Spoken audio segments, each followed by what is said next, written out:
السلام علیکم جی، کیا حال چال ہیں آپ سب لوگوں کے؟ میں امید کرتی ہوں کہ آپ سب بالکل ٹھیک ہوں گے، خیریت سے ہوں گے۔ ناول بھرم بقا باطل بائی مہر النساء شامیر کی یہ قسط نمبر 50 ہے، اور اگر آپ 50ویں قسط تک پہنچ گئے ہیں اور آپ نے ابھی تک نہیں کیا چینل کو سبسکرائب تو جلدی سے کر دیں سبسکرائب۔ میں تم سے یہ پوچھ رہا ہوں، اسے مارا کیوں؟ عالمگیر یمن اپنے سامنے کھڑے لڑکے پر چیخا۔ اسلحہ نے سر اٹھا کر اسے دیکھا، اس کی آنکھیں نم تھیں۔ میں آپ سے پوچھتا ہوں، آپ نے دلیپ کو کیوں اٹھایا؟ اسے اپنے فلیٹ پر کیوں باندھا؟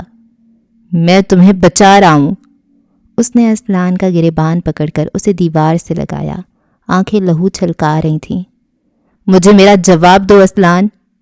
میں آرا کو بچا رہا تھا۔ شیر کے منہ کو خون لگ جائے تو وہ چیرتا ہے، بدلتا نہیں۔ شاویر نہیں بدل سکتا تھا۔ اس کے لیے اسے مارنے کی کیا ضرورت تھی؟ تم اسے دھمکا سکتے تھے، مجھے بتا سکتے تھے۔ اسلان نے اس کی آنکھوں میں دیکھا۔ میں اسے مارنے نہیں گیا تھا، میں بس اسے زخمی کرنا چاہتا تھا تاکہ وہ مجھ سے ڈر جائے، کچھ وقت آرا سے دور رہے اور مجھے کچھ اور سوچنے کا موقع ملے۔ ہاں، میں نے غصے میں اس پر کئی وار کیے، لیکن میں اسے مارنا نہیں چاہتا تھا۔ اس کے موجودہ عمل سے اس پر بھروسہ کرنا مشکل تھا، مگر وہ اس سے واقفیت رکھتا تھا۔ کم از کم یہاں اس کی آنکھیں جھوٹ نہیں کہہ رہی تھیں۔ اور کیا وجہ تھی؟ آپ سننا نہیں چاہیں گے۔ اسلان نے گردن جھکائی۔ عالم نے اس کا چہرہ اوپر کیا۔ اور کیا وجہ تھی اسلان؟ وہ چند پل اسے تکتا رہا اور چند پل بعد وہ عالم کے کان کے پاس جھکا۔ مدھم، بے حد مدھم لہجے میں اس نے عالم سے کچھ کہا، کوئی راز سا۔ عالمگیر یمن بنا پلکیں جھپکے اپنی جگہ ساکت رہ گیا۔ میں مجبور تھا عالم، کیا میں ایسے شخص کو بہن دے سکتا ہوں؟ کیا اس آدمی سے بدلنے کی امید رکھی جا سکتی ہے؟ عالمگیر کچھ نہیں کہہ رہا تھا، ہر گزرتے لمحے اس کا چہرہ پیلا پھٹک پڑ رہا تھا۔ فلیٹ ایک محفوظ جگہ نہیں تھی، لہٰذا اسلان کو اسے یہاں لانا پڑا تھا۔ قتل کے چند روز بعد ہی اس نے دلیپ کو اس چھوٹے سے گھر منتقل کر دیا تھا جہاں پہلے بنفشہ رہتی تھی۔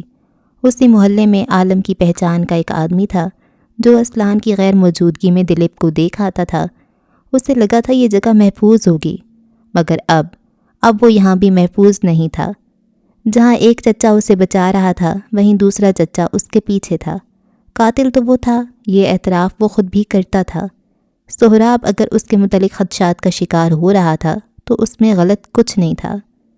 اس نے کھانے پینے کے سامان ایک کونے میں رکھے بیگ سے نئے کپڑے نکال کر تپائی پر رکھے۔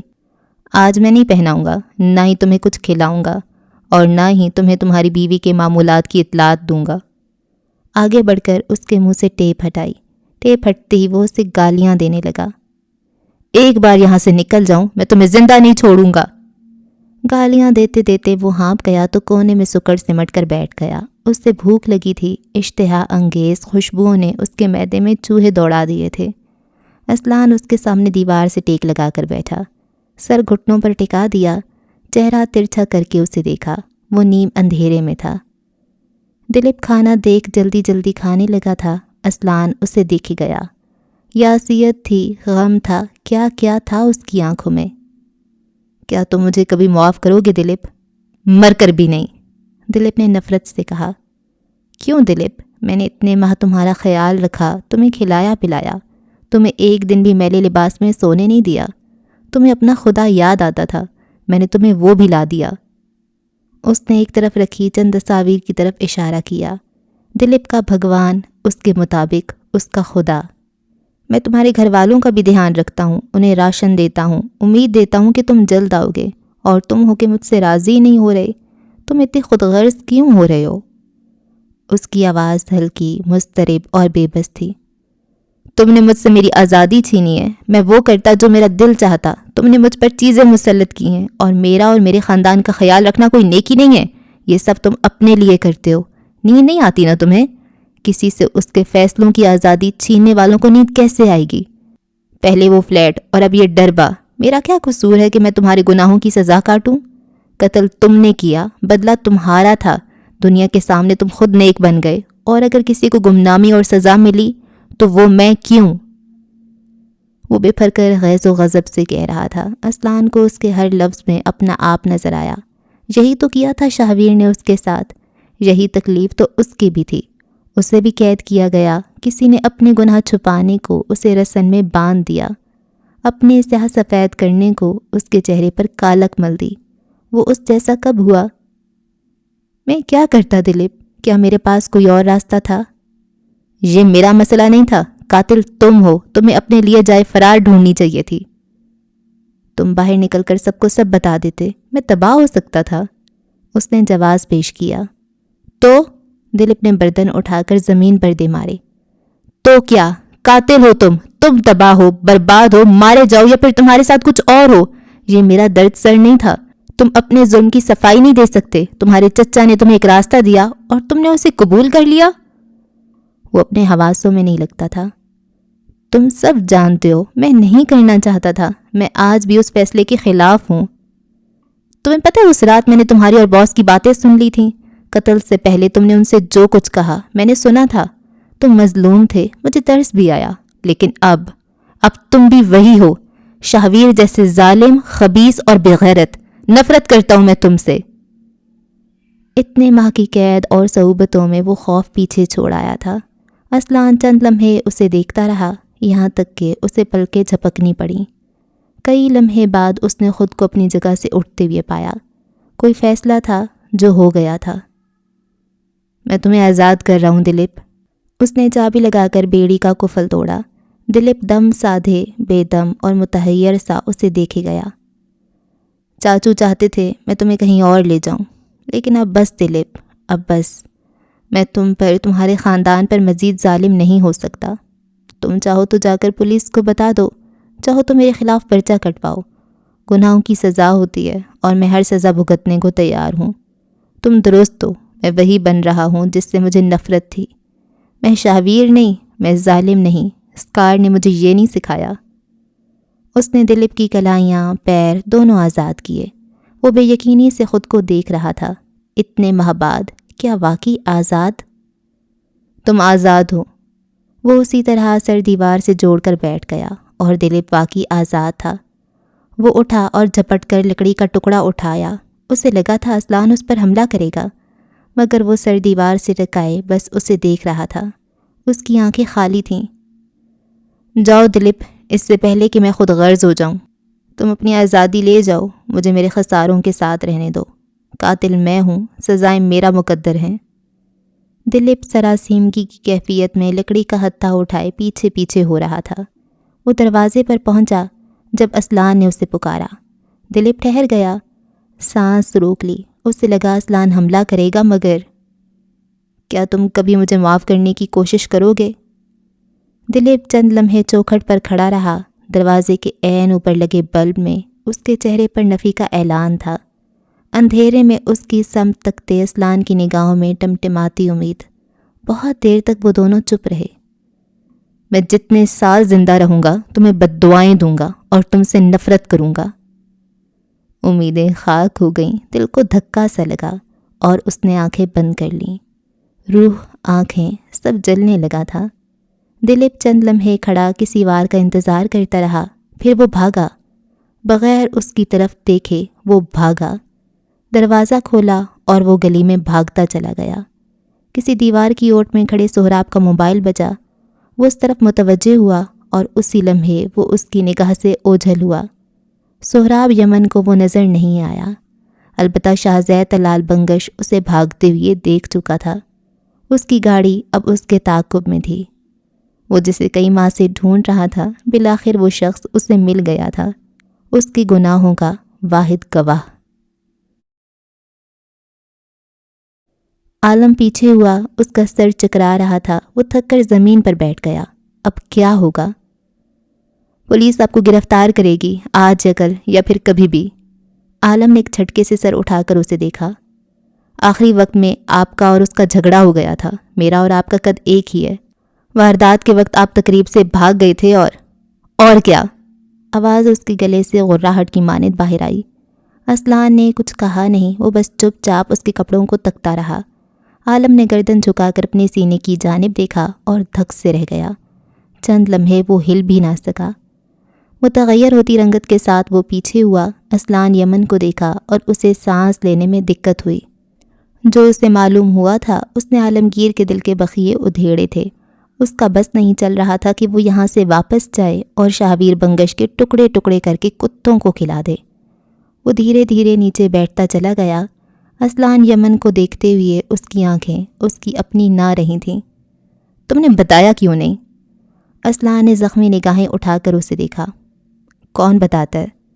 عالم کے پاس جواب نہیں تھا اور یہ اختیار بھی نہیں کہ وہ وقت بدل دے، مگر آگ اس کے سینے کو خاکستر کر رہی تھی۔ سارے میں پہلی بار اس کی آنکھوں سے کچھ قطرے گرے اور چہرے پر بہتے چلے گئے۔ اس کے بعد اس مکان میں وہ چیخ چیخ کر رویا تھا۔ اسلان یمن ساکت رہا، بے حس۔ شجاع یمن کے سارے آنسو طلال بنگش کے بیٹے نے خشک کر دیے تھے۔ اگلی صبح اسے یوں لگا جیسے کوئی اسے بھنبوڑ رہا ہو یا جیسے کوئی تیز تیز چلا رہا ہو۔ وہ اٹھ بیٹھا، اس کی آنکھیں کھلیں اور کھلی کی کھلی رہ گئیں۔ شور باہر سے آ رہا تھا، اس کے کمرے کا دروازہ بجایا جا رہا تھا۔ وہ رات تو دیر سے سویا تھا اور وہ دیر سے کیوں سویا تھا اسے یاد کرنا پڑا۔ سر، دروازے پر کوئی اسلان یمن آیا ہے، کہہ رہا ہے آپ سے ملنا ہے، بہت ضروری ہے، اور اگر آپ نہ ملنا چاہیں تو میں آپ کو یہ دے دوں۔ اس نے ایک سفید رنگ کا لفافہ اس کی طرف بڑھایا۔ ابتسام جو کافی دنوں سے گھر سے باہر نہیں نکل رہا تھا، وہ اس وقت بھی ٹی وی پر بے مقصد چینل بدلتا ہوا دکھائی دیا۔ اسلان کا نام اور اس کی طرف سے آیا کوئی لفافہ دیکھ کر وہ چونکا ضرور تھا۔ لفافہ اس نے تیزی سے کھولا، اندر کچھ تصاویر تھیں۔ اس کی رنگت سفید پڑی۔ تصویر میں طلال بنگش کا ایک ہاتھ پلنگ سے نیچے لٹک رہا تھا۔ کہیں اسلان دم بخود کھڑا تھا اور کہیں ابتسام انگلی اٹھا کر اسلان کو تنبیہ کر رہا تھا۔ اندر بھیجو اسے اور سارے گارڈز کو الرٹ کر دو۔ جی سر۔ وہ چلا گیا۔ تھوڑی دیر بعد جب وہ اسلان کے ساتھ واپس آیا تب اس نے اپنے مالک کو دیکھا۔ وہ پسینے میں شرابور تھا، شرٹ کے اگلے 2 بٹن کھلے تھے اور چہرے پر ہوائیاں اڑ رہی تھیں۔ یہ تصویریں کہاں سے آئیں؟ سی سی ٹی وی فوٹیج سے چند تصویریں لے لیں۔ تمہیں یہ فوٹیج کہاں سے ملی؟ وہ غرایا۔ اسلان نے کنپٹی سہلائی۔ شاہویر سے۔ اب یہ مت پوچھنا کیسے، بس مل گئی۔ وہ اکتایا اور سامنے صوفے پر جا بیٹھا۔ ابتسام ہنوز لہو رنگ آنکھوں سے اسے دیکھ رہا تھا۔ کیا ہوا؟ بیٹھے نا، اپنا ہی گھر سمجھے۔ اسلان نے اسے اپنے روبرو بیٹھنے کی پیشکش کی۔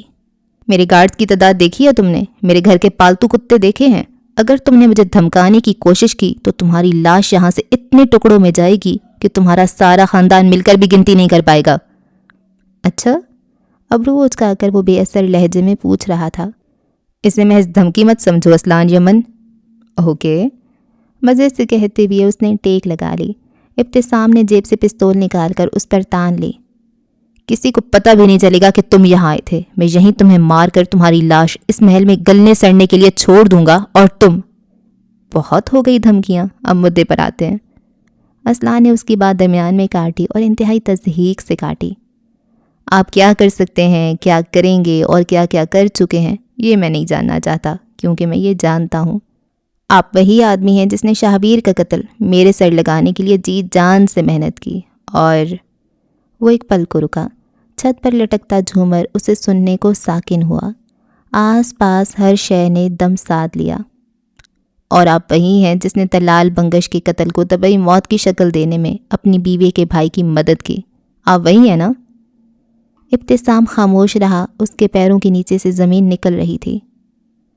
پینار کا معاملہ مسز بنگش جانتی ہیں، اور اگر مسز تاج بھی جان گئیں تو آپ کے لیے کوئی بڑا مسئلہ نہیں ہوگا۔ لیکن ایک بار سوچیں، اگر میں ان 2 عورتوں کو یہ بتا دوں کہ آپ نے ایک کا باپ اور ایک کا شوہر مارا ہے تو مسز بنگش آپ کو معاف نہیں کریں گی ابتسام، اور اگر وہ معاف نہیں کرے گی تو اس کی بیٹی آپ کو واپس کیسے ملے گی؟ ابتسام نے مردہ ہوتی نظروں سے اسے دیکھا۔ تم آگ سے گھیر رہے ہو اور اس بری طرح سے جلو گے کہ کوئی مرہم کارگر ثابت نہیں ہوگا۔ میں تیزاب سے جل کر آیا ہوں ابتسام صاحب، ایک لمبا عرصہ وہی جھلسا جسم اور دل لے کر چلا ہوں۔ مجھ پر آپ کی چہرہ گری کے نسخے یوں بھی ناکام ہی رہیں گے۔ آپ اپنا سوچیں، مجھ جیسے سب برداشت کر لیتے ہیں اور آپ جیسے برداشت کے بے پر دم توڑ دیتے ہیں۔ تم بھول رہے ہو میں تمہیں اب بھی تباہ کر سکتا ہوں، میرے پاس وہ ویڈیوز۔ وہ پھٹی ہوئی آواز میں چلایا۔ اپلوڈ کر دیں، آپ سے نہیں ہو رہی تو مجھے دے دیں، میں کر دیتا ہوں۔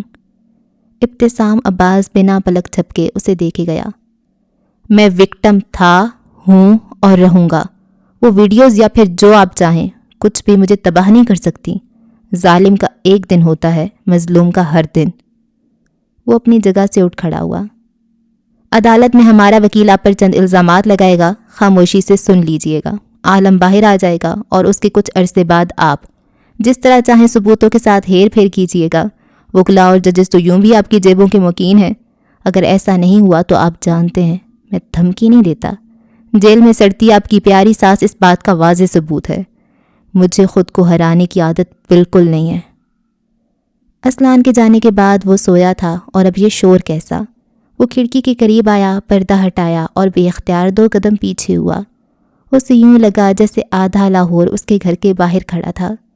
پولیس کے کئی افسران اوپر آ رہے تھے. میڈیا چیخ چیخ کر تازہ ترین اطلاع دے رہا تھا. وہ الماری کی طرف بھاگا، لاک کھولا، بیگ نکالا. اسے پتہ نہیں تھا کیا ہو رہا ہے، لیکن اسے بھاگنا تھا.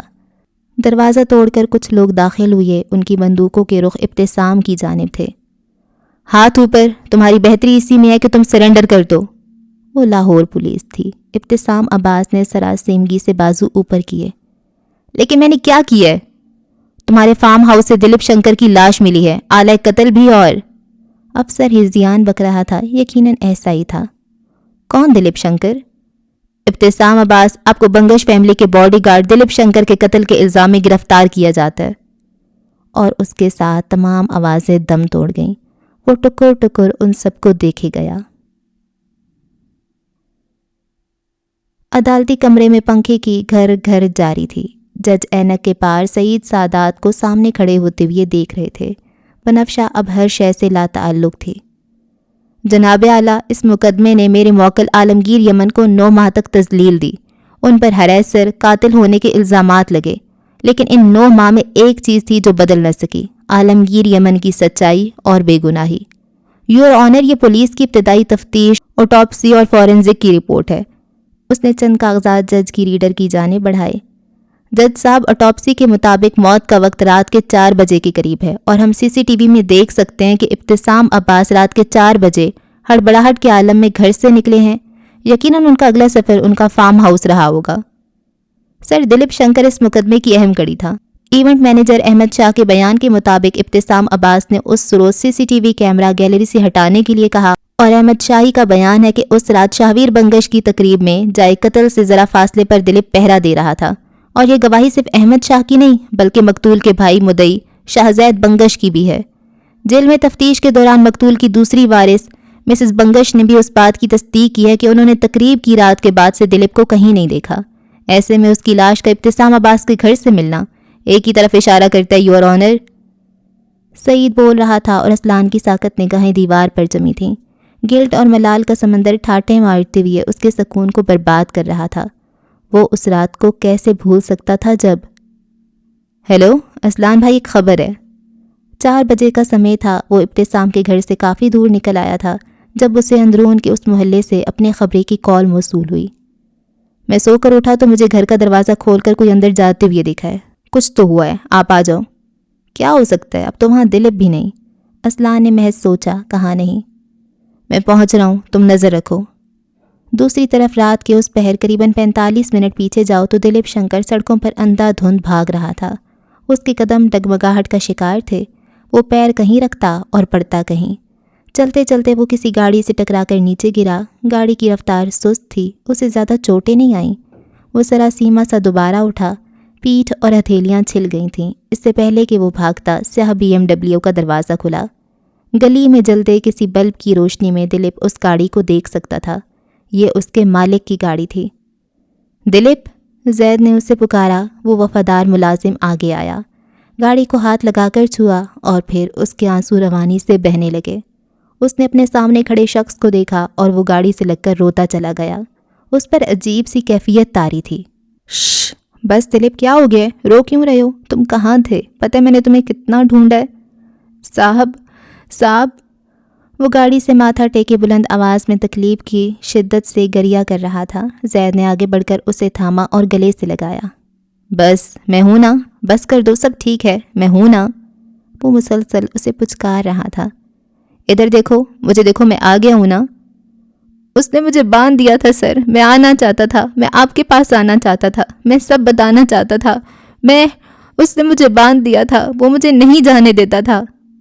شاہ زید نے اسے خود سے الگ کیا، گاڑی کا دروازہ کھول کر اسے اندر بٹھایا اور خود دوسری طرف سے گھوم کر آیا۔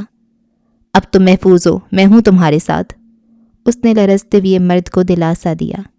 سر، اس نے اسلان نے مار دیا تھا سر، میں آنا چاہتا تھا اور میں وہ نہ جانے کیا کیا کہہ رہا تھا۔ زید نے گیئر ڈال کر گاڑی آگے بڑھائی۔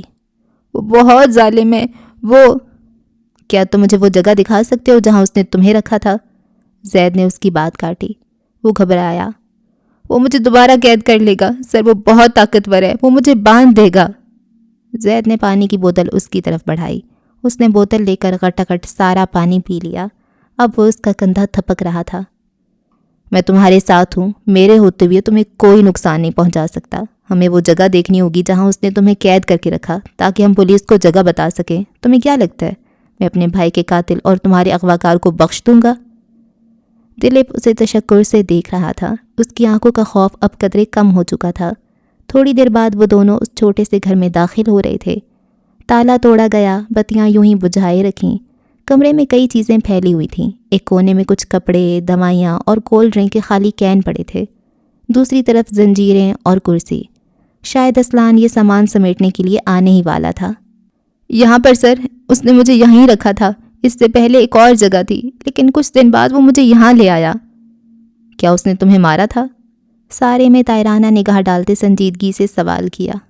نہیں سر، مارتا نہیں تھا، مجھے میری بیوی اور بیٹی کی نئی تصویریں بھی دکھاتا تھا، کھانا روز نیا اور تازہ لاتا تھا، میرے ساتھ بیٹھ کر بات بھی کرتا، اور میں چاہے اسے جتنی گالیاں دے دوں وہ چپ رہتا تھا، لیکن اس نے مجھے قید کیا سر۔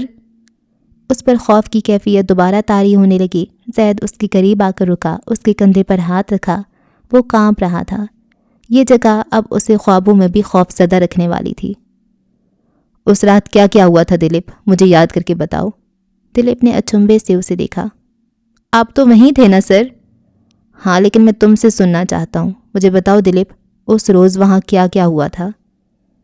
دلیپ کے گلے میں گلٹی ابھر کر معدوم ہوئی۔ وہ نیچے بیٹھ گیا، نگاہیں کہیں دور ٹکی تھیں، اور اس نے کہنا شروع کیا۔ بہت دیر تک وہ کہتا رہا، سب بتاتا رہا، اور جب وہ خاموش ہوا تو زید نے اسے دیکھا۔ جب وہ اسے زخمی کر رہا تھا تب تم اس کے پاس کیوں نہیں گئے دلیپ؟ میں ڈر گیا تھا سر، اس پر خون سوار تھا، مجھے لگا وہ مجھے مار دے گا۔ اور تم نے میرے بھائی کو مرنے دیا؟ اس کی آواز، لہجہ، چہرہ، تاثر سب بدل گیا۔ دلیپ کے چہرے کو کسی خوف نے جکڑا۔ اسے زید کا چہرہ اجنبی لگا، اتنا اجنبی کہ وہ اسے پہچان ہی نہ سکا۔ میں بچانا چاہتا تھا سر، لیکن میں ڈر گیا تھا، مجھے لگا کہ اسی سختی سے استفسار کیا۔ نگاہوں کی صفاکی ہرگز کم نہ ہوئی۔ دلیپ نے تھوک نگلا۔ وہ پیچھے ہونے لگا جب شاہ زید نے اپنی پستول کا رخ اس کی طرف کیا۔ اس کے جسم سے سانس رخصت ہو گیا۔ وہ ساکت نگاہوں سے زید کو دیکھے گیا۔ بھاگنا، پیچھے ہونا، ہلنا، وہ سب بھول گیا تھا۔ وہ میرا بھائی، میری جان تھا، اس کی تکلیف میری تکلیف تھی، اس کا جسم میرا جسم، اس کی خوشی میری خوشی، اور اس کا زخم میرا زخم۔ تم نے کیسے ہمیں زخمی ہونے دیا دلیپ؟ زید نے پستول اس کی پسلیوں کے درمیان رکھا۔ وہ مسلسل نفی میں سر ہلا رہا تھا، مگر یکدم لوہے کا ذرہ بجلی کے کوندے کی طرح اس کے جسم میں پیوست ہوا۔ دلیپ کی دل خراش چیخیں گونجتی اگر زید نے بر وقت اس کے منہ پر ہاتھ نہ رکھ لیا ہوتا۔ اگلے لمحے اس نے جیب سے ایک چاقو نکالا۔ پہلا وار اس کے گلے پر ہوا، دوسرا سینے میں، تیسرا پسلیوں میں، اور پھر وہ گنتی اور تعین بھول گیا۔ کسی ظالم بپھرے ہوئے جانور کی طرح وہ دلیپ کا جسم کاٹ رہا تھا، بالکل ویسے جیسے اس کے بھائی کو کاٹا گیا تھا۔ وہ ہاتھ پورا بلند کرتا اور پھر شدت سے چاقو اس کے اندر گھسیڑ دیتا۔ خون سا خون تھا، تکلیف سی تکلیف تھی۔ جب وہ مار مار کر تھک گیا تو گہرے سانس لینے لگا۔ دلیپ کا جسم جھٹکے کھاتے کھاتے ساکن ہو گیا تھا۔ وہ دائمی طور پر ہر قید سے آزاد تھا۔ چند لمحوں بعد زید لاش کے اوپر کھڑا تھا۔ چہرہ، سینہ اور ہاتھ خون سے تر تھے۔ چہرے پر کوئی ترہم، کوئی احساس نہیں۔ تمہاری اوقات ایک کتے سے بھی کم تھی، اور تم نے میرے بھائی پر اپنی زندگی کو فوقیت دی۔ لاش کے منہ پر بوٹ سے ٹھوکر مارتے ہوئے وہ دروازہ کھول کر باہر نکل گیا۔ اسلان یمن اب دوہرے قتل کے الزام میں جائے یا عالمگیر پر بات آئے، اس سے فرق نہیں پڑتا تھا۔ وہ بدلہ لے چکا تھا۔ اس کی یہ جرأت کہ وہ ایک بنگش پر خود کو فوقیت دے۔ یہ اسی کا خون ہے نا؟ عالمگیر کی نم آنکھیں اور گیلا چہرہ نظر انداز کرتے اسلان نے اس سے سوال کیا۔ سارے میں وہ پہلی بار چونکا، ٹھٹک کر اپنی سفید شرٹ کو دیکھا جہاں خون کے دھبے تھے، اور وہ بہت دیر تک ششتا رہا۔ ایک جھماکے سے اسے اپنا گیلری میں گرنا، ہاتھوں پر چپچپاہٹ محسوس ہونا یاد آیا۔ اس نے اسلان کو دیکھا، وہ اسے ہی دیکھ رہا تھا۔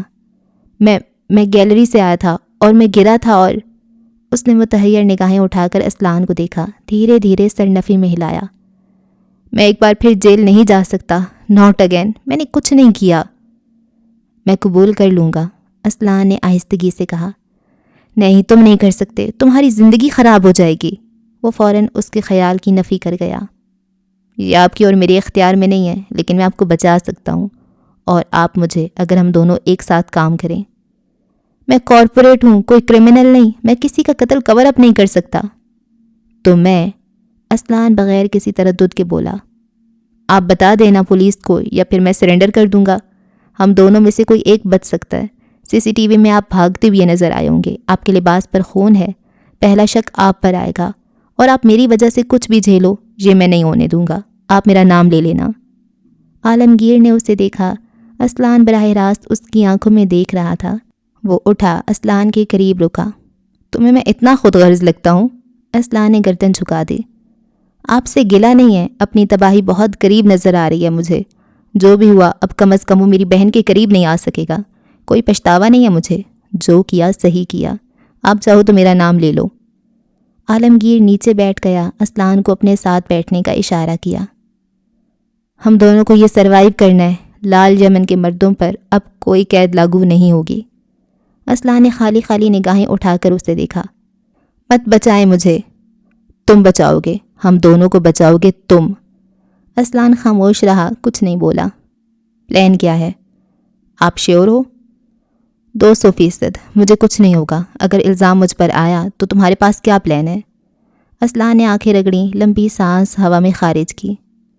ہسپتال جائیں، اپنے بیان پر اڑے رہیں جو کہ سچ ہے، سوائے اس بات کے کہ آپ مجھ سے ملے تھے اور 2 گھنٹے یہاں ہم ساتھ تھے، اور یہ کہ دلیپ اس وقت آپ کے فلیٹ پر ہے۔ میری موجودگی کہانی سے حذف کر دیں اور بس۔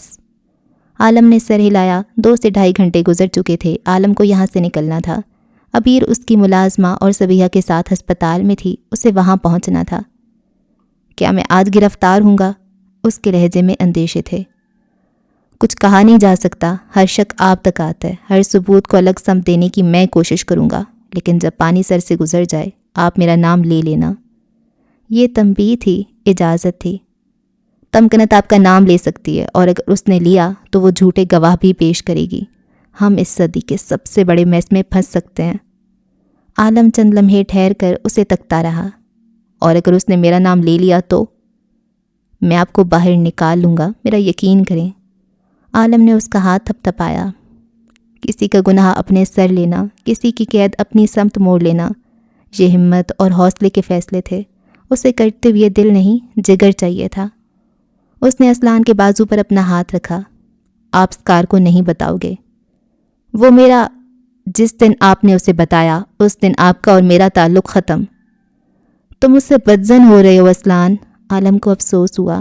اسلان نے نفی میں سر ہلایا۔ میں اس سے محبت کرتا ہوں اور میں نہیں چاہتا وہ مجھے جج کرے، کیونکہ وہ کرے گا۔ عالم خاموش رہ گیا، کچھ کہہ نہیں سکا۔ میں باقی کہانی کا انتظار کروں گا۔ اسلان نے سر ہلا دیا۔ عالمگیر اپنی گاڑی تک گیا۔ وہ دروازہ کھول کر اندر بیٹھنے لگا تھا کہ اسلان نے اسے آواز دی۔ آپ گاڑی میں نہیں جا سکتے، پولیس آپ سے سوال کرے گی۔ ہوٹل سے نکلنے کے بعد آپ 2 سے 2.5 گھنٹے اگر گاڑی میں تھے تو ہسپتال کیوں نہیں پہنچے؟ عالم ٹھہر گیا۔ اسلان دھیمی چال چلتا گاڑی کے قریب پنجوں کے بل بیٹھا۔ جیب سے کوئی نوکدار شے نکال کر اس نے گاڑی کے دونوں ٹائر باری باری پنکچر کر دیے۔ آپ کی گاڑی پنکچر تھی چاچو، آپ کو ہسپتال پہنچنے میں اس لیے وقت لگا کیونکہ آپ پیدل آئے تھے۔ یہ اس کی کہانی تھی جو اسلان ترتیب دے رہا تھا۔ کیا کر رہے ہو اسلان؟ وہ اسے بے بسی بھری عجیب سی نظروں سے تک رہا تھا۔ اسلان نے شانے اچکائے۔ بقا کی تیاری۔ واپس اس مکان کی طرف جاتے ہوئے اس کی چال شکستہ تھی، کندھے جھکے ہوئے۔ قتل سہل نہیں ہوتے۔ حال یور آنر، میرے موکل سے ملنے والا چاقو ایک عام گھریلو چاقو تھا جس پر نہ اس کے فنگر پرنٹس ملے اور نہ وہ چاقو ان کی گاڑی سے ملا۔ چاقو گھر سے ملا اور عالمگیر یمن تقریب سے سیدھا ہسپتال پہنچے تھے اور وہیں ان کی گرفتاری ہوئی۔ سعید اب مضبوط جواز اور ثبوت پیش کر رہا تھا۔ قتل کے وقت عالمگیر یمن پارٹی سے چلے گئے تھے اور مدعی کا شک یہی تھا کہ ان چند منٹوں میں عالمگیر نے شاہویر بنگش کا قتل کیا، لیکن ان کے گھر سے آنے والی کال یہ ثابت کرتی ہے کہ تقریب چھوڑنے کی وجہ ان کی بیٹی کا جل جانا تھا۔ سب سے اہم ثبوت یہ ہے عالمگیر رائٹی ہے اور قاتل لیفٹی تھا۔ وار غصے اور طیش میں آ کر کیے گئے، جبکہ مسز تاج کا بیان یہ کہتا ہے کہ عالمگیر نے غیظ و غضب کے عالم میں بھی نہ انہیں کوئی گالی دی نہ ہاتھ اٹھایا۔ ایسا شخص قاتل کیسے ہو سکتا ہے؟ پولیس نے جو ثبوت پیش کیے ان سب میں جھول تھا، ٹائمنگ میں پھیر تھا اور اس کیس کے انچارج جسوندر نے اپنا بیان ریکارڈ کروایا ہے۔ اس نے ایک کاغذ میز سے اٹھا کر جج کے سامنے رکھا، کٹہرے میں کھڑے جسوندر کو دیکھا اور بیان پڑھا، جس کا لبالب یہ تھا کہ تفتیش اور باقی کے تمام مراحل کے دوران بھی پولیس کو عالمگیر کے خلاف کوئی ثبوت نہیں مل سکے تھے۔ نیز یہ کہ اپنی موت سے چند گھنٹے قبل سلطان نے یہ اعتراف کیا تھا کہ عالمگیر قاتل نہیں بلکہ بنگش ہاؤس سے کوئی اس قتل میں شامل ہے۔ کیا یہ بیان آپ کا ہے جسوندر؟ جج صاحب نے کٹہرے میں کھڑے افسر سے پوچھا۔ جی یور آنر۔ کیا آپ کو یہ بیان دینے کے لیے مجبور کیا گیا ہے؟ کوئی دباؤ یا کوئی دھمکی؟ جی نہیں یور آنر، میں یہ بیان اپنے مکمل ہوش و حواس اور دلی رضامندی سے دے رہا ہوں۔ عالمگیر بے قصور ہے۔ سلطان صاحب مجھے عزیز تھے، لیکن عالمگیر کو گرفتار کرنے کی واحد وجہ سہراب اور سلطان کی رنجش تھی۔ رنجش، یہ ایک لفظ وہاں بیٹھے اسلان اور سہراب کو کیا یاد دلا رہا تھا۔ اسے وہ رات یاد نہیں کرنی تھی، مگر وہ رات اس کی زندگی کی سیاہ ترین راتوں میں سے تھی۔ نگاہ چرانے یا سر جھٹکنے سے حذف نہیں ہونی تھی۔ وہ کوئی 50 منٹ بعد اس گھر میں واپس آیا تھا۔ دلیپ کے نکلتے وقت اسے کال آئی تھی اور اسے کہیں پہنچنا پڑا۔ وہاں سے واپسی پر اس وقت کھلا دروازہ اور روشن بتیاں دیکھ کر سہراب ٹھٹکا تھا۔ اس نے اسلان کو جاتے ہوئے دیکھا تھا اور اب یہ سب؟ وہ محتاط انداز میں چلتا ہوا آگے آیا۔ دروازہ کھولنے کے لیے اس نے ٹھوکر مارنی چاہی، مگر کھلی ہوئی درج سے نظر آتا منظر روح فرساں تھا۔ دلیپ کٹے ہوئے جسم کے ساتھ بے حس و حرکت فرش پر پڑا تھا۔ آنکھیں کھلی کی کھلی تھیں۔ اسلان یمن شل سا اس کے پیروں کے قریب بیٹھا تھا۔ آنکھیں کسی غیر مرئی نقطے پر جمی تھیں، لب ہلکے سوا۔ وہ شوق کی شدید ترین کیفیت کا شکار تھا۔ سہراب اندر آیا، ہر قدم من بھر کا تھا۔ اسلان نے اس کی موجودگی محسوس کرتے ہوئے بھی گردن نہیں موڑی۔ اس کا سارا جسم جمود کا شکار تھا۔ نوارد نے سائرے میں طائرانہ نگاہ ڈالی۔ خون کا تالاب، بے حس و حرکت لاش، اس کے جسم پر لگے وار۔ بھتیجا متحیر تھا۔ اس کے لیے یہ منظر سالم پچھتاوا تھا۔ اس کے سامنے کھڑے اس سے دگنی عمر کے مرد کے لیے یہ منظر کرائم سین تھا۔ اس نے چاروں طرف سے گھوم کر جائزہ لیا، ساتھ لائے بیگ سے نکال کر ہاتھوں پر دستانے چڑھا کر اس کی گردن کا زخموں کا معائنہ کیا۔ قریباً 10 منٹ بعد وہ اسلان کے قریب آیا، اس سے ہلایا مگر کوئی جواب نہیں، وہ ساکت تھا۔ اسلان؟ گھٹنوں کے بل اس کے پاس بیٹھتے ہوئے سہراب نے مدھم آواز میں اسے پکارا۔ اس وقت وہ دونوں ہر دوسری شے فراموش کر چکے تھے۔ اس وقت جان کے لالے پڑے تھے۔ اسلان بیٹا، ادھر دیکھو۔ اس نے اسلان کا رخ اپنی جانب کیا، اس کا چہرہ دونوں ہاتھوں میں بھرا۔ We need to fix this. میں نے نہیں مارا، اسکار، میں نے کچھ نہیں کیا۔ اس کی آواز میں ننھے بچوں جیسا خوف تھا، خوف رنج میں بدلا۔ میں نے تو اسے آزاد کر دیا تھا، میں نے کچھ نہیں کیا چاچو، میں نے اسے چھوڑ دیا تھا، میں نے کچھ نہیں کیا، کچھ کرو پلیز، میں کہاں جاؤں گا، میں نے نہیں مارا۔ سہراب نے اس کا چہرہ دونوں ہاتھوں میں بھرا۔ شش، آہستہ بولو، میں جانتا ہوں تم نے نہیں کیا۔ کیا تم نے پولیس کو کال کی ہے؟ آپ کو مجھ پر یقین ہے؟ بالکل۔ اسلان نے ایک جھٹکے سے اسے دیکھا۔ کیا واقعی؟ سہراب نے اضافہ کیا۔ تمہارے کپڑوں اور چہرے پر خون نہیں، یہ وار جس نے بھی کیے ہیں وہ خون سے بچ نہیں سکتا۔ یعنی یہ منظر واقعی محض ایک کرائم سین تھا۔ وہ اس پر اعتبار کر رہا تھا کیونکہ اس کے خلاف ثبوت نہیں تھے، اس لیے نہیں کہ وہ اس کا بھتیجا تھا۔ میں جانتا ہوں یہ تم نے نہیں کیا، تم نہیں کر سکتے۔ آپ کو مجھ پر یقین ہے؟ اسلان نے اس کا ہاتھ پکڑ کر اپنے ہاتھ میں لیا۔ مجھے سچ سچ بتائیں، آپ کو مجھ پر یقین ہے، ہاں یا نہ؟ یہ ان باتوں کا وقت نہیں ہے۔ جس نے بھی اسے مارا ہے وہ یہ چاہتا ہے کہ اس کا قتل تمہاری یا عالم کے کھاتے میں آئے۔ یہ پراپرٹی عالم کی ہے اور یہ گارڈ شاہویر کا۔ ہمیں باڈی کا کچھ کرنا ہوگا۔ آپ کو مجھ پر یقین ہے؟ اسے جلا دیتے ہیں، یا کسی نے تمہیں یہاں آتے ہوئے دیکھا ہے؟ آپ کو مجھ پر یقین ہے، ہاں یا نہ؟ زمین پر ہاتھ مارتے وہ حلق کے بل چیخا۔ اس کی آنکھوں میں سرخی تھی، گردن کی نسیں ابھر کر واضح ہو رہی تھیں۔ وہ آج سہراب یمن جیسا لگا، ہو بہو وہی۔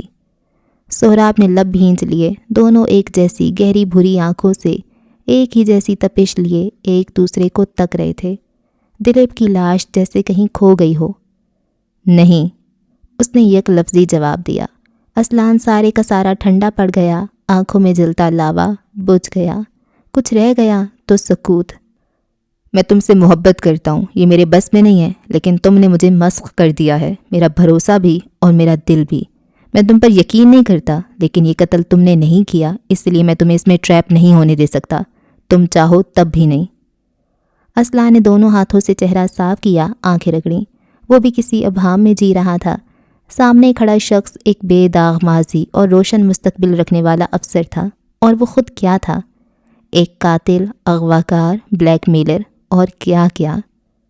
تم نے کچھ نہیں کیا، لیکن یہ ختم کرنا ہوگا۔ وہ اس پر کیوں یقین کرے گا؟ قتل کی وجہ کوئی بھی تھی، اس نے شاہویر کو مارا تھا۔ اغوا کے اسباب کچھ بھی ہوں، اس نے دلیپ کو اغوا کیا تھا، یہ سچ تھا، اور وہ اس سچ میں جکڑا ہوا۔ جس نے بھی یہ کیا ہے وہ بہت جلد پولیس کو بھیجے گا، ہم لاش گاڑی میں ڈالیں گے۔ میں ایک ایڈریس دے رہا ہوں، تم اسے لے کر وہاں جاؤ، میں کرائم سین صاف کر کے آ رہا ہوں۔ اس نے اسلان کا چہرہ دونوں ہاتھوں میں بھرا۔ تمہیں ہمت کرنی ہوگی اسلان، میں ایک اور یمن کو جیل میں دیکھنے کا حوصلہ نہیں رکھتا، مجھ پر ترس کھاؤ، لیٹ می فکس دس۔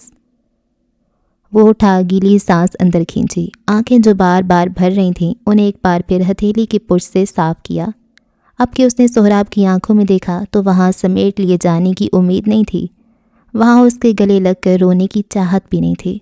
شاید شجاع درست کہتا تھا، سہراب یمن اس سے محبت کر سکتا ہے، اسے سمجھ نہیں سکتا کیونکہ وہ اسلان کا باپ نہیں۔ شاید وہ صحیح تھا۔ میرے پاس پلان ہے، کیا کرنا ہے میں جانتا ہوں، جذبات سے خالی خشک آواز میں کہا۔ آپ ساتھ دینا چاہو تو ٹھیک، نہ دینا چاہو تو مہربانی، مجھے آپ کی ضرورت نہیں ہے۔ اس نے اسلان کا بازو پکڑ کر اپنی طرف کھینچا۔ یہ وقت ان باتوں کا نہیں ہے اسلان، میں الگ بات کر رہا تھا، تم اسے الگ رخ دے رہے ہو۔ اسلان چند لمحے اسے دیکھتا رہا، آنکھیں بھر گئیں۔ آپ نے مجھے کبھی سمجھا ہی نہیں چاچو، آپ نے ہمیشہ ہمیشہ ہمیشہ مجھے جج کیا ہے۔ آپ کی محبت بہت سخت ہے، اس نے مجھے توڑ دی ہے، اور آپ میں اتنے گٹس نہیں تھے کہ آپ مجھے جوڑ سکو۔ میں چاہے جو مرضی کر لوں، آپ سے نفرت نہیں کر سکتا، لیکن آج کے بعد میں آپ سے محبت بھی نہیں کروں گا۔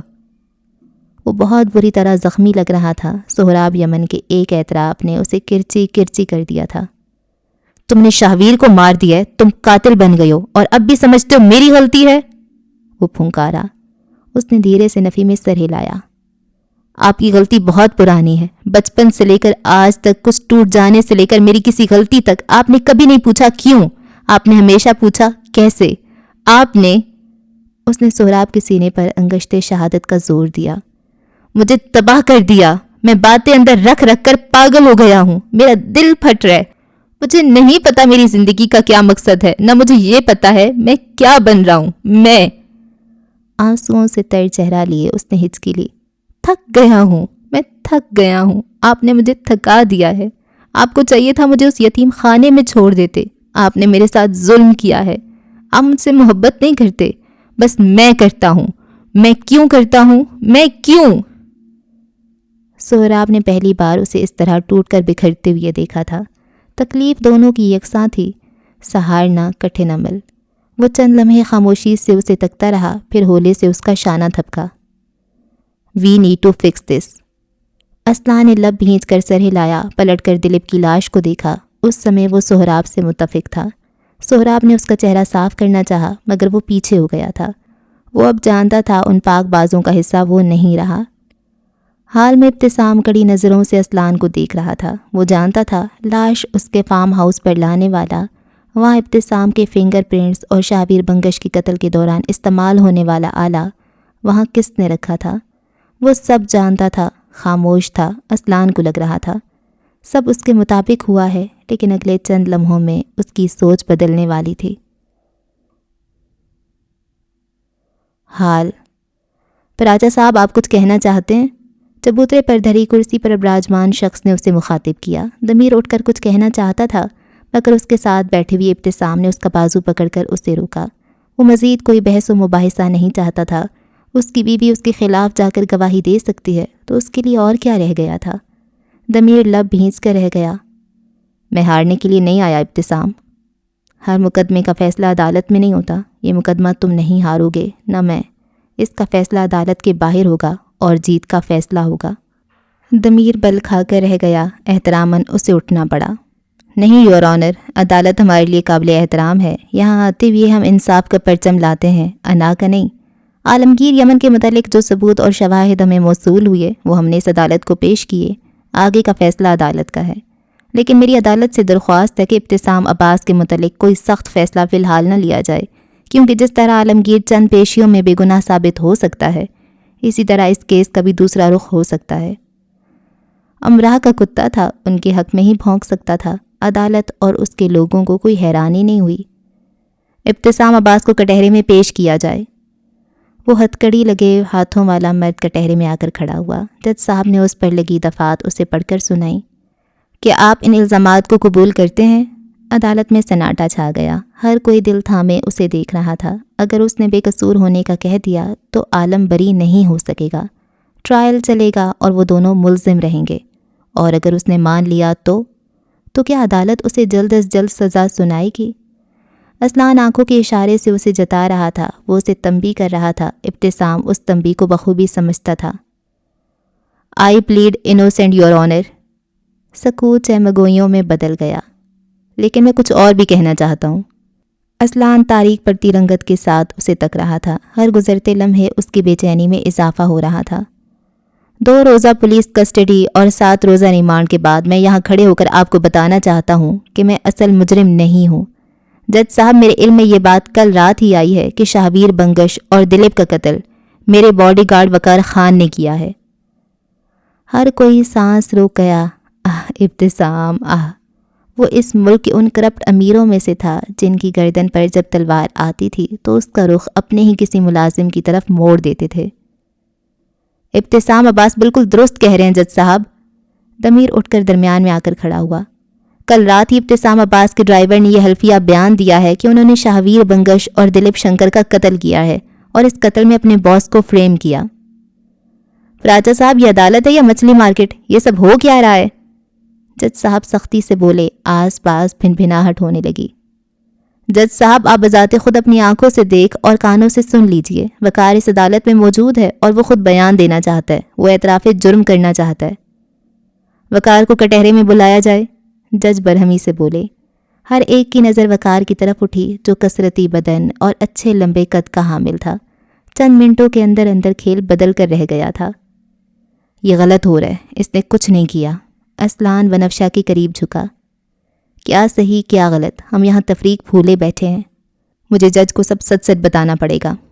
شوق سے بتاؤ، اپنے خاندان کو ایک اور اسکینڈل میں پھنساؤ۔ آج اگر عالم کے رہا ہونے کی ذرا برابر گنجائش باقی ہے تو اسے ختم کر دو۔ سہراب کو ایک دفعہ پھر مایوس کرو۔ وہ تڑخ کر بولی تھی۔ تم چاہتی ہو میں ہاتھ پر ہاتھ دھرے سب دیکھتا رہوں؟ بنفشہ اس کی طرف مڑی، غضبناک نظروں سے اسے دیکھا۔ اگر تم میں اتنی ہی ہمت ہے تو اٹھو اور اٹھ کر بتاؤ شہابیر کے قاتل تم ہو، دلیپ کے اغواکار بھی تم، اور تمہارے ساتھ شامل جرم عالمگیر یمن۔ عالم کا کوئی قصور نہیں، وہ بدکا۔ مجھے تو ابتسام بھی قاتل نہیں لگتا، اس نے تبصرہ کیا۔ وہ برا ہے لیکن اتنا برا بھی نہیں۔ جانے کیوں لیکن اسلان کو بے حد برا لگا۔ اس سنجیدہ صورتحال میں بھی وہ اپنی ناگواری چھپا نہ پایا۔ یہ وہی آدمی ہے جس نے تمہارے کردار پر الزام لگایا تھا۔ الزام لگانے اور قتل کرنے میں فرق ہوتا ہے۔ وہ ہنوز سامنے دیکھ رہی تھی۔ اسلان کو خاموش ہونا پڑا۔ ذرا ہی دیر بعد محافظ یہ بیان دے چکا تھا کہ شہابیر اس کے باس کو تنگ کرتا تھا، لہٰذا اس سے برداشت نہ ہوا اور اس نے شہابیر کو قتل کر دیا۔ نیز یہ کہ دلیپ نے اسے قتل کرتے ہوئے دیکھا تھا تو اسے مجبوراً اغوا کرنا پڑا اور جب وہ اس کی گرفت سے بھاگ رہا تھا تب اس نے دلیپ کا قتل کر دیا۔ وہ اس قتل کو اپنے مالک پر پلانٹ نہیں کرنا چاہتا تھا، مگر وہ ڈر گیا تھا، اور اب چند دن بعد اسے وفاداری کا احساس ہوا ہے اور وہ اپنے مالک کو آزاد کرنا چاہتا ہے۔ جج جانتا تھا یہ میری بکواس ہے، عدالت میں بیٹھا ہر فرد جانتا تھا یہ جھوٹ کی پٹاری ہے، سب خاموش تھے کیونکہ قانون کے مطابق فیصلے ہونے تھے۔ تمام ثبوتوں اور گواہوں کو مد نظر رکھتے ہوئے یہ عدالت اس نتیجے پر پہنچی ہے کہ عالمگیر افتخار یمن پر لگے ہریسمنٹ اور قتل کے الزام جھوٹے اور بے بنیاد تھے۔ یہ عدالت عالمگیر یمن کو باعزت بری کرتی ہے اور بنگش خاندان کو یہ تلقین کرتی ہے کہ وہ عالمگیر سے ان کے چند ماہ کے خساروں کی معافی طلب کریں۔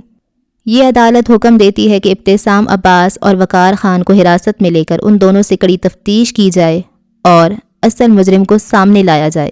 یہ عدالت وہ بری ہو چکا تھا، باعزت بری۔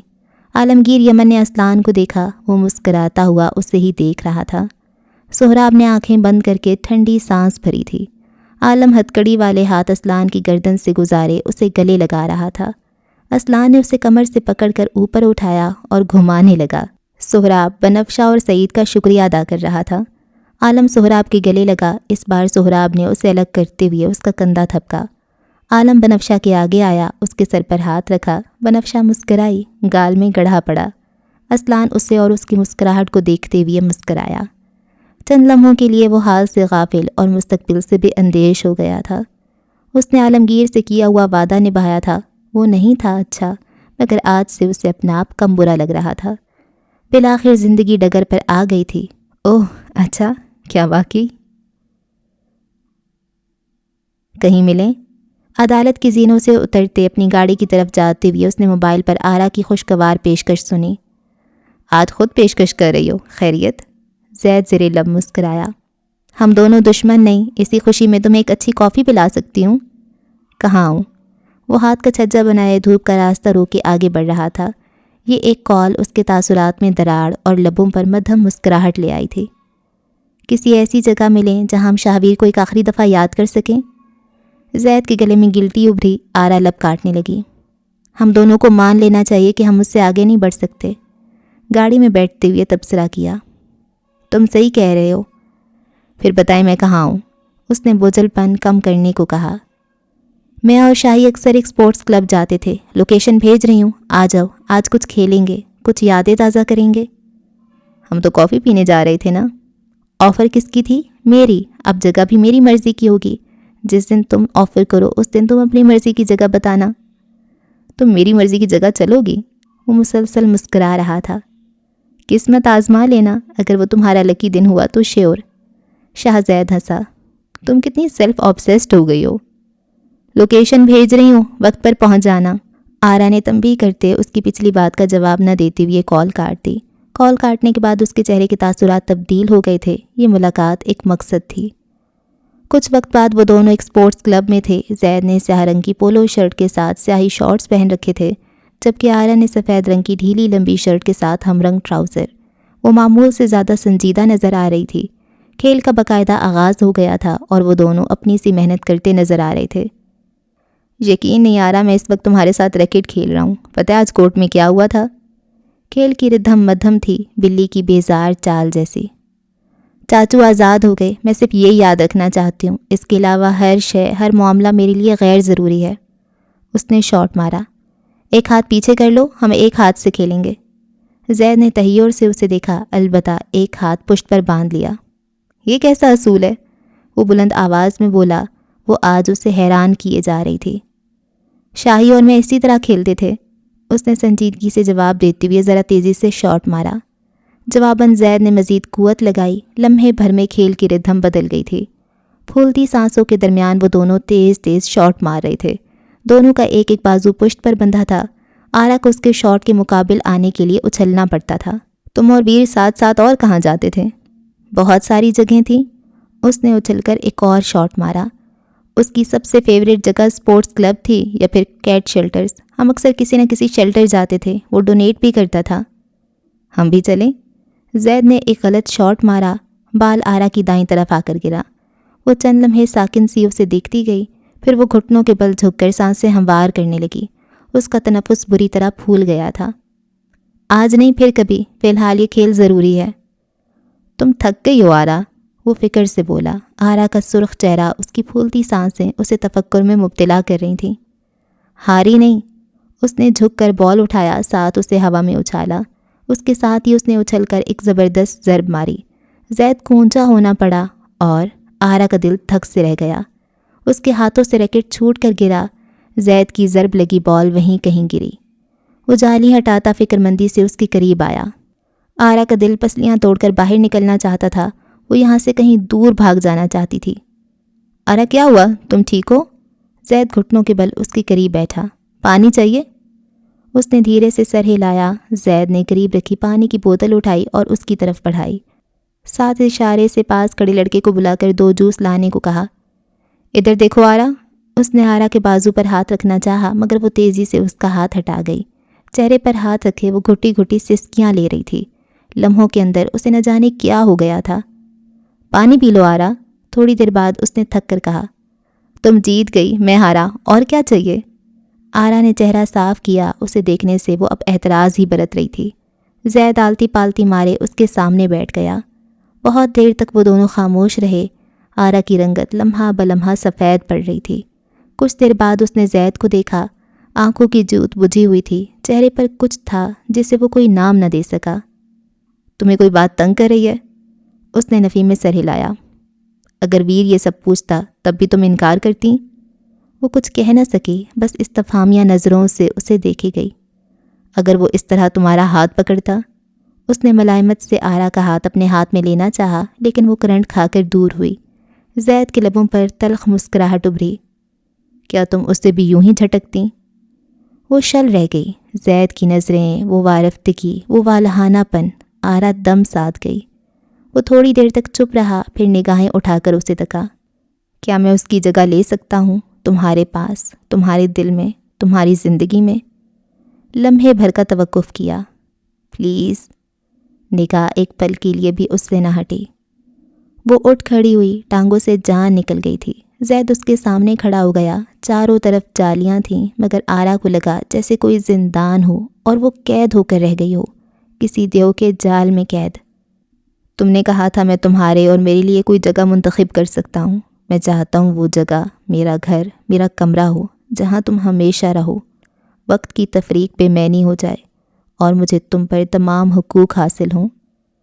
وہ رکا، اسے تکا اور اضافہ کیا۔ تمام، یعنی تمام۔ وہ پلک تک نہ جھپک سکی، دل پسلیاں توڑ کر باہر آنا چاہتا تھا اور وہ ٹکر ٹکر اسے دیکھے گئی۔ تم وقت لو، 1 سال، 2 سال، 10 سال، میں تمہارا انتظار کروں گا آرا۔ اس نے قدم پیچھے لیے، 1، 2، 3، اور پھر وہ تیز تیز ٹگ بھرنے لگی۔ شاہزید اس کے پیچھے نہیں گیا، وہیں کھڑا رہا۔ میں بنگش ہوں، ایک بار ایک عورت ہمارے نام سے منسوب ہو جائے تو اس پر واپسی کی راہیں مسرود ہو جاتی ہیں۔ تمہارے سارے راستے اب مجھ تک آئیں گے، تمہیں ایک بنگش کا ہونا پڑے گا اور میں بہترین آپشن ہوں۔ وہ جالیوں کی قید سے نکل گئی، لیکن جو قید اور راز اسے معلوم ہوئے تھے وہ اس قید سے اس زندگی میں نہیں نکل سکتی تھی۔ باہر آ کر اس نے اسلان کو کال ملائی۔ اس کے ہاتھ لرز رہے تھے، رنگت تاریک پڑ رہی تھی۔ ارے میں تمہیں ہی کال کرنے والا تھا، کہاں ہو تم؟ وہ خوش تھا اور یہ اس کے لہجے سے واضح تھا۔ تم مجھے لینے آ سکتے ہو؟ وہ سراسیمگی سے بولی۔ اسلان کی مسکراہٹ سمٹی۔ کہاں ہو تم؟ میں لوکیشن بھیج رہی ہوں، جلدی آؤ۔ اس نے کال کاٹ کر لوکیشن بھیج دی۔ اس کی سراسیمہ نگاہیں بار بار پلٹ کر پیچھے دیکھ رہی تھیں۔ وہ اس کے پیچھے نہیں آیا تھا، وہ نہیں آیا کرے گا، یہ خیال غلط تھا۔ وہ آرا سے ملنے کے بعد مسرور سا تھا۔ آشیانہ بنگش جانے کی بجائے وہ اپنے اپارٹمنٹ چلا آیا۔ پچھلے چند ماہ میں اس نے اس گھر میں سب سے زیادہ وقت گزارا تھا۔ اپنے عقب میں دروازہ بند کرتے وہ اسی کمرے میں چلا آیا جہاں سرخ روشنیاں تھیں۔ بازو کی کف موڑتے ہوئے اس نے موبائل پرنٹر کے ساتھ جوڑا۔ تھوڑی دیر بعد بیپ کی آواز آئی اور اس کا کام ہو گیا۔ اس کے ہاتھ میں کچھ تصویریں تھیں جنہیں اب وہ اسی دھاگے میں پروتے ہوئے لٹکا رہا تھا۔ اس کی اور آرا کی آج سپورٹس کلب کی تصاویر، جو یقیناً آرا کے علم میں لائے بغیر کھینچی گئی تھیں۔ ذرا سا پیچھے ہو کر اب وہ مسکراتے ہوئے ان تصاویر کو دیکھ رہا تھا۔ یہ مسکراہٹ عجیب تھی، بے حد عجیب۔ عالم کب تک آ رہا ہے؟ ہم سب اس کے ساتھ کہیں باہر چلیں گے۔ میں بابا کو لینے چلوں؟ لال یمن کے لان میں ہما ہمی تھی۔ لمبی میز سجی تھی جس کے گرد بنفشہ، عظمیٰ بھی، آمنہ، سہراب، یافس سب موجود تھے۔ عبیر اسلان کی گود میں بیٹھی تھی۔ وہ آج ہنس ہنس کر اسے کچھ بتا رہا تھا۔ آمنہ نے آج اچھا کھانا تیار کیا تھا، البتہ وہ عالم کے آنے سے خوش تھی یا نہیں اس کا اندازہ نہیں ہوتا تھا۔ سہراب چپ چاپ اپنی پلیٹ میں چمچ چلا رہا تھا۔ اس روز کے بعد سے اسلان اور اس کے درمیان کلام بند تھا۔ ان سب کے درمیان ایک آرا تھی جو موجود نہیں تھی۔ اسلان نے کسی احساس کے تحت نگاہیں اٹھا کر دیکھا تو وہ بالکنی میں بیٹھی نظر آئی۔ میں آرا کو لے کر آتا ہوں، آپ یہاں بیٹھو۔ اس نے عبیر کو کرسی پر بٹھایا اور خود میز پر رکھے کیک کا ایک بڑا حصہ کاٹ کر آرا کے لیے پلیٹ میں نکالا۔ اوپر آ کر اس نے دروازے پر ہلکی سی دستک دی۔ اندر سے کوئی آواز نہیں آئی۔ میں اندر آ رہا ہوں۔ اس نے ہانک لگائی، ساتھ ہی دروازہ کھول دیا۔ وہ سامنے ہی بیٹھی نظر آئی۔ اسلان اس کے ساتھ آ کر بیٹھا، کندھے سے کندھا مس کیا اور ہلکا سا مسکرایا۔ میں آج بہت خوش ہوں آرا۔ اس نے جواب نہیں دیا، چپ چاپ سامنے دیکھتی رہی۔ تم 4 سال سوچتی رہیں کہ میرا رویہ تمہارے ساتھ کیوں برا ہے، کیوں میں تمہیں جھڑکتا ہوں۔ میں سب سمجھا نہیں سکتا، لیکن اس ساری دنیا میں اگر میں کسی کے ساتھ سب سے زیادہ مخلص ہوں تو وہ تم ہو۔ مجھے خود بھی اندازہ نہیں تھا کہ میں تم سے اتنی محبت کرتا ہوں۔ کیا تم پچھلے 4 سال کے لیے مجھے معاف کر سکتی ہو؟ وہ ایک بار پھر چپ رہی۔ میں نے تمہاری محبت کی مخالفت بھی۔ آرا نے پلٹ کر اسے دیکھا۔ اس کی ناک سرخ تھی، لب کپ کپا رہے تھے۔ میں شابیر سے نفرت کرتی ہوں اسلان۔ اس نے اسلان کی بات کاٹ کر نفرت سے کہا۔ اسلان شجاع یمن دھک سے رہ گیا۔ مجھے علم ہے اس نے تمہارے ساتھ کیا کیا ہے، مجھے سب پتا تھا۔ اس کے قتل سے 5 ماہ قبل مجھے سب پتا چل گیا تھا، وہ سب جو تم نے چھپایا۔ کچھ دیر بعد اس کی گاڑی فلم سٹی کی عمارت کے باہر آ کر رکی۔ ہلکے فیروزی اور سفید رنگ کے امتزاج کی یہ عمارت پورے لاہور پر اپنی دھاک رکھتی تھی۔ زید چھوٹے چھوٹے قدم لیتا اندر آ رہا تھا۔ کہیں سٹیج تھا، کہیں لاؤنج کا سیٹ، کہیں کیفے کا سیٹ اور کہیں کوئی خوبصورت سا کمرہ۔ گولائی میں بنی عمارت کے عین وسط میں اونچا چبوترا تھا جہاں سرخ پردے اطراف میں گر رہے تھے اور درمیان میں مائک تھا۔ وہ چھوٹے چھوٹے قدم لیتا اسٹیج تک آیا۔ روشنی کا گول دائرہ اس کے اوپر تھا۔ وہ بہت دیر بعد مسکرایا، ہر کلفت کو مات دیتی مدھم مسکراہٹ۔ ایک مدت بعد یہاں آ کر جو مجھے ملا ہے وہ سکون ہے۔ اسلان سانس لیے بغیر اسے دیکھ رہا تھا، بنا پلکیں جھپکے، بغیر کچھ کہے۔ میں اسے دور بھاگنے لگی تھی، میں نے اس سے بات کرنا بند کر دیا تھا، اسے ہر جگہ سے بلاک کر دیا تھا، لیکن تم اس کے غلام تھے۔ اس نے میرے بھائی کو ہرٹ کیا تھا، میں اسے کیسے چھوڑ دیتی بھائی؟ کوئی میرے بھائی کے ساتھ غلط کرے تو میں اسے بخش نہیں سکتی تھی، اور میں نے نہیں بخشا۔ میں اسے سزا دینا چاہتی تھی، لیکن میں یہ بھی چاہتی تھی کہ تم۔ اس نے انگشتِ شہادت اسلان کے سینے پر رکھی۔ تم اسے سزا دو، تم خود کو جج کرنا چھوڑ دو اور سب کے سامنے مظلوم بن کر آؤ، ظالم نہیں۔ میں نے اس سے کہا کہ میں اس سے شادی کرنا چاہتی ہوں اور وہ تیار ہو گیا۔ سب کو جانتے ہوئے اسے اپنے پاس برداشت کرنا کتنا مشکل تھا، جانتے ہو؟ اس کی آنکھیں اور دل گریا کر رہا تھا۔ اسلان ہنوز ساکت تھا۔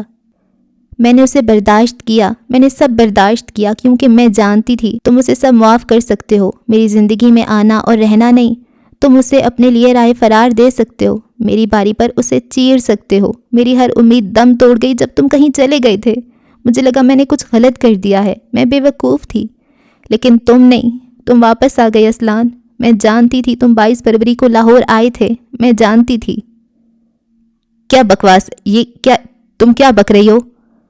اسلان کے حلق سے پھنسی پھنسی آواز نکلی۔ آرا نے اس کے دونوں ہاتھ اپنے ہاتھوں میں لیے، آنکھیں اس کی آنکھوں میں۔ میں نے سنا تھا زید نے تم سے پارٹی میں آنے کو کہا تھا، میں نے سب سنا تھا۔ میں نے زید سے کہا تھا تمہیں بلائے۔ میں شاہویر کے لیے آیا تھا، وہ پھٹی ہوئی آواز میں چلایا۔ اس نے کیمرہ اپنی جگہ درست کیا اور خود سامنے آ کر کھڑا ہوا۔ جبڑے پر نظر آتا سبز نشان گیلے وائپ سے مٹایا۔ ہر روز اسے تخلیق کرتے پھر مٹاتے وہ تھک چکا تھا۔ وہ اب فوکس میں تھا، لائٹس، کیمرہ، نگاہ سب اسی پر، ہمیشہ کی طرح۔ کتھئی آنکھیں بے حد روشن تھیں۔ مائک پر 2 انگلیوں سے ٹک ٹک کرتے ہوئے اس نے آواز چیک کی۔ آپ سب مجھے جانتے ہیں، میں اس کہانی کا مستقل کردار ہوں۔ کچھ عرصے سے میری پہچان مختلف تھی، مگر اب میں لوٹ آیا ہوں۔ میں شاہویر طلال بنگش، آپ مجھے جانتے ہیں رائٹ؟ یہ لہجہ، یہ اعتماد، یہ روشن پیشانی، کون تھا جو اسے نہیں جانتا تھا؟ تم شاہویر کے لیے آئے تھے درست، مگر جس سے تم ملے وہ شاہ زید تھا۔ اسلان کے کان سن ہو گئے، اسے آرا کے لب بس ہلتے ہوئے محسوس ہوئے۔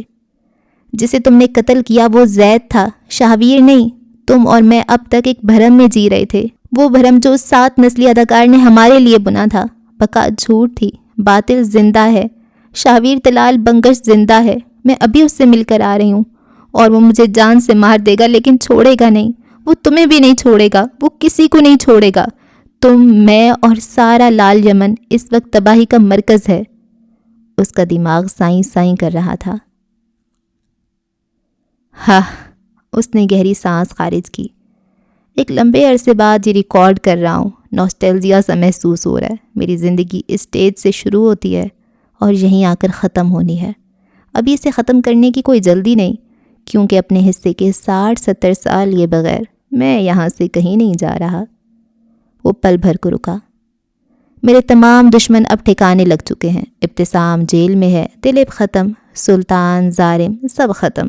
اب میں آزاد ہوں، آرا کے ساتھ ایک نئی شروعات کرنے کے لیے آزاد۔ ایسا کیسے ہو سکتا ہے؟ یہ کیسے ممکن ہے؟ اسلان کی آواز بمشکل حلق کی سرحدیں پار کر رہی تھی۔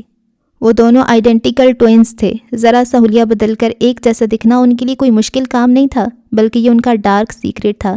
شاہویر اور شاہ زید نے بہت دفعہ متعدد جگہوں پر ایک دوسرے کو ریپلیس کیا ہے، اس خوبصورتی کے ساتھ کہ ان کے اپنے گھر والے بھی سچ نہ جان سکیں۔ اس کھیل میں بعض مرتبہ زید چوک جاتا تھا، شاہویر نہیں۔ چہرہ اسے قدرت نے دیا تھا اور اداکارانہ صلاحیت اس کی نس نس میں تھی۔ تم، میں، پولیس، اس کے گھر والے، ہر ایک کی نظروں کا مرکز شاہویر تھا۔ کوئی سوچ بھی نہیں سکتا تھا اس رات قتل ہونے والا وہ شخص شاہ زید بھی ہو سکتا تھا۔ یہ بکواس ہے، تمہارا دماغ خراب ہو گیا ہے، پاگل ہو گئی ہو تم، جھوٹ، سب جھوٹ۔ اسے سانس نہیں آ رہی تھی۔ وہ اپنی جگہ سے اٹھ گیا تھا، وہ مزید یہاں نہیں رک سکتا تھا۔ اس کے پیچھے عقب میں رہ جانے والی لڑکی بلند آواز میں رو رہی تھی۔ ہر کھیل غلط ہو گیا تھا، ہر ترتیب پر سرخ کانٹا۔ سرخ پردوں کے سامنے اسٹیج پر کھڑا، روشنیاں اپنی غلام کیے، وہ واقعی ایک اصلی اداکار تھا۔ تمکنت اگر اس سے خوف زدہ تھی تو اسے ہونا چاہیے تھا۔ کرائم بورڈ پر تصاویر دھڑ دھڑ لگنے لگی تھیں۔ جیل کی دیوار سے ٹیک لگائے اس کے لبوں پر مدھم مسکراہٹ تھی۔ چند گھنٹوں بعد وہ بری ہو جائے گا اور اس کی زندگی آسان ہو جائے گی۔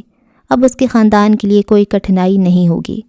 عالمگیر یمن کی خوش فہمی عروج پر تھی۔ سورا فارغ ہے اور عالم جیل سے واپس آ رہا ہے۔ آپ کو کیا لگتا ہے اب وہ جوہر 40 کا سرا نہیں پا سکیں گے؟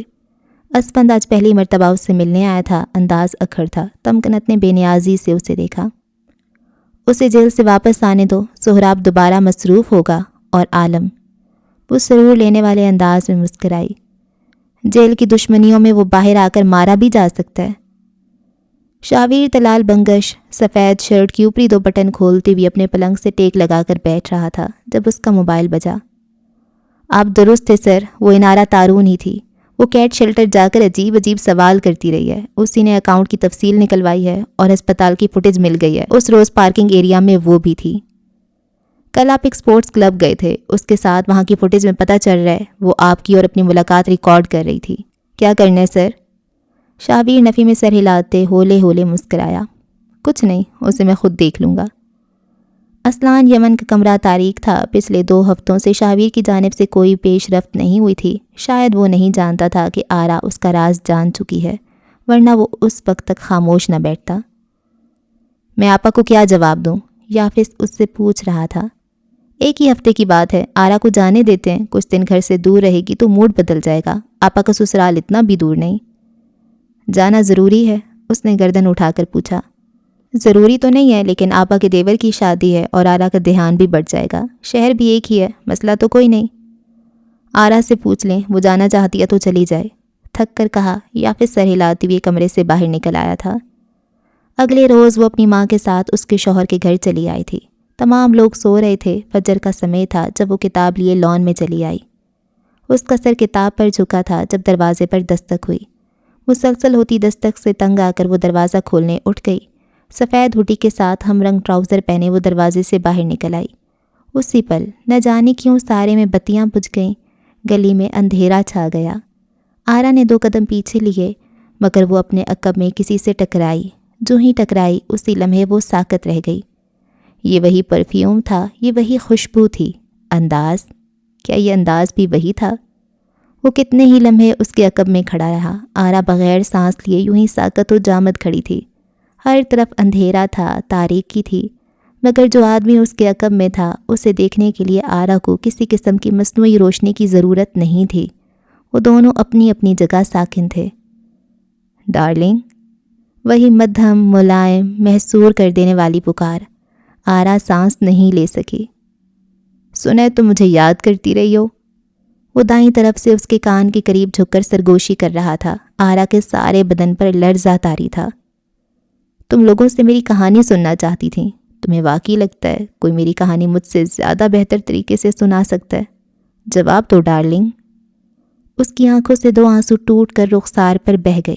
وہ قاتل تھا، کاذب تھا، کمبخت مجرم تھا، مگر انارا تارون اس کو ایک اور نام سے بھی جانتی تھی۔ وہ لب بھینچے اپنے آنسوؤں پر ضبط کر رہی تھی۔ 9 ماہ کے کڑے ہجر کے بعد وہ وصال بن کر سامنے آیا تھا۔ ملزم، مجرم، محبت، وہ اسے کس کٹہرے میں کھڑا کرے، کیا سزا دے؟ مجھے اندازہ نہیں تھا کہ تم کبھی میرے ہنر کی اس طرح ناقدری کرو گی، تعصب سے کہتے وہ آگے آیا، انارا کے عین سامنے۔ لمبے عرصے بعد وہ شابیر بنگش بن کر روبرو ہوا تھا۔ گہری قطعی آنکھیں بغیر روشنی کے بھی ہیزل آنکھوں کو دیکھ پا رہی تھیں۔ اس نے بے حد نرمی سے آرا کے چہرے پر آتی لٹ 2 انگلیوں سے کان کے پیچھے اڑسی۔ تم میرے حصے کی کہانی سننا چاہتی ہو؟ نرمی سے پوچھا۔ وہ جانتی تھی یہ پیشکش نہیں، یہ کوئی التجا نہیں، وہ جانتی تھی۔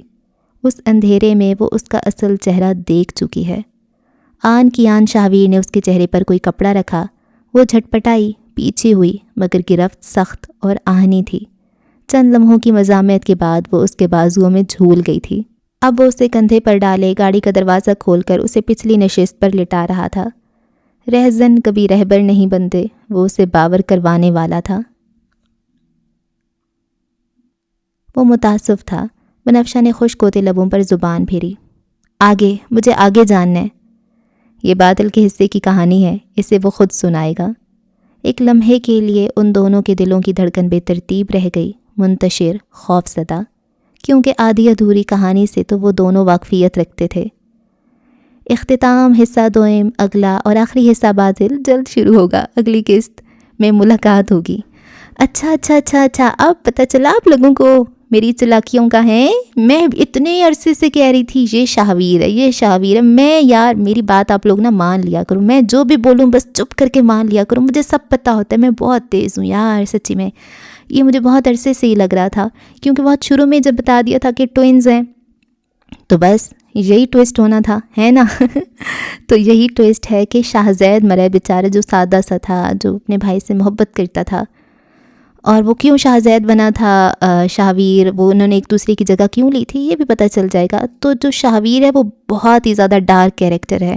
وہ اسلان کے ساتھ اس کی لے لیتا ہے، اس کی کہانی لے لیتا ہے، اس کی گرل فرینڈ کے ساتھ بھی افیئر چلا لیتا ہے، اور پھر اسے نعرہ ملتی ہے تو پھر اللہ، تو وہ اس کو بہت بری طرح سے اسلان کو ٹریپ بھی کر دیتا ہے اس کے مرڈر میں۔ مطلب وہ بہت ایک برا کردار ہے، اور وہ تمکنت کا بیٹا ہے۔ تمکنت سے وہ تنگ ہی تھا ایک طرح سے، وہ چاہتا تھا کہ آرا کے ساتھ وہ ایک الگ زندگی گزارے اور یہ سارے برے کام چھوڑ دے۔ اور اس نے اپنے باپ کو بھی مارا ہوا ہے اپنے بہنوئی کے ساتھ مل کے، مطلب وہ اتنا برا کریکٹر ہے۔ اس کے باپ کو کچھ پتہ چلا ہوگا تو اس نے مار دیا ہوگا۔ شاہزید اچھا بچہ ہے بیچارہ، مر گیا نا۔ اور میں بھی کہوں یار، انارا بار بار کہا جا رہا ہے کہ وہ ایک عام سی لڑکی ہے، عام سی، تھوڑی سی ہیلدی ہے، چبی ہے، سانولے کلر کی ہے، اتنی خوبصورت نہیں ہے، لیکن وہ شاہویر کو اچھی لگتی تھی۔ تو ضروری نہیں کہ شاہزید کو بھی اچھی لگے، وہ بھی اتنا جنونی ہو جائے، تو سوچنے والی بات تھی نا۔ اچھا، اسلان نے شاہزید کو مار دیا ہے شاہویر سمجھ کے، اور دلیپ نے ان کو دیکھا ہوتا ہے تو وہ دلیپ کو کڈنیپ کر لیتے ہیں، اور عالم اور وہ مل کے پلاننگ کرتے ہیں کہ عالم تمہیں وہ پکڑ کے لے جائے گی پولیس، تو میں تو ویسے بھی شہر سے باہر ہوں تو میں یہ سب کروں گا۔ اور وہ اسے سمجھانے جاتا ہے، مارنے، جان سے نہیں مارنے جاتا، زخمی کرنے جاتا ہے تاکہ وہ میری بہن کی لائف سے چلا جائے. اور اس کی بہن کو بھی پتہ ہوتا ہے شابیر کے بارے میں، اور وہ اس سے نفرت کرتی ہوتی ہے، لیکن وہ چاہتی ہے کہ میرا بھائی بدلہ لے اور اسے مارے، تو وہ اس کی لائف میں پھر بھی اس کو کنٹینیو رکھتی ہے. یہ بھی صحیح ہے بھائی. اور سہراب کو بھی اب سب پتہ چل گیا ہے، اور بنفشہ کو آدھی باتیں پتہ ہے. اور آگے کی کہانی اب اچھا یہاں پہ نا اسلان ساری کہانی سنا رہا تھا، اب آگے سے شہویر کہانی بتانا شروع کرے گا. اگلا جو حصہ ہے وہ باطل ہے. اچھا عالم باہر آ جائے یار، اور جوہر 40 کا بھی کوئی سین ہوگا. شاویر کو اپنی ماں سے، اپنی بہن سے، کسی سے کوئی لینا دینا نہیں ہے. اس کو بس اپنا آپ کلیئر چاہیے. اس کو دلیپ کو مارنا تھا کیونکہ دلیپ کو سچ پتہ تھا، اور ہاں اس کو بس یہی اسلان کچھ پھنس جائے کسی طریقے سے، وہ سب کرنا تھا. اور اس کو بس پھر انارہ مل جائے اور وہ یہاں سے رفو چکر ہو جائے. اس کو اور کسی سے کوئی لینا دینا نہیں ہے. اچھا اب کہانی ساری سمجھ آ گئی ہے نا. اب جوہر 40 کھلے گا اگلے 3 چیپٹرز میں، اور بس یہی شاویر کے ساتھ کیا ہوتا ہے کیا نہیں ہوتا یہ سب پتہ چلے گا. مے بی عالم اور تمکنت کی، عالم اور تاجور کی محبت سٹارٹ ہو جائے. اور ہاں نا. اچھا جی اگلی قسط میں ہوتی ہے ملاقات. رکھیں دعاؤں میں یاد. اللہ حافظ.